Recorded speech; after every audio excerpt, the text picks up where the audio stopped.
Welcome to our video journey where we explore the fascinating world of pronunciation, unraveling the mysteries behind each word and its usage.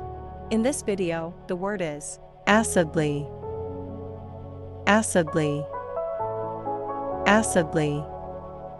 Acidly is an adverb that describes the manner in which something is done or said with acidity, sharpness, or a sour tone. It is often used to express criticism, sarcasm, or a harsh attitude. Here are some examples. Example number 1, she commented on the project's flaws acidly, pointing out every mistake. Why acidly is used in example number 1. Acidly is used to describe the critical tone of the comment. Example number 2, during the heated debate, the opponents exchanged acidly worded arguments. Why acidly is used in example number 2. Acidly describes the confrontational nature of the debate. Stay tuned for more linguistic wonders and join us in unlocking the magic of language. Thanks for watching, and until next time, keep speaking, writing, and embracing the beauty of words.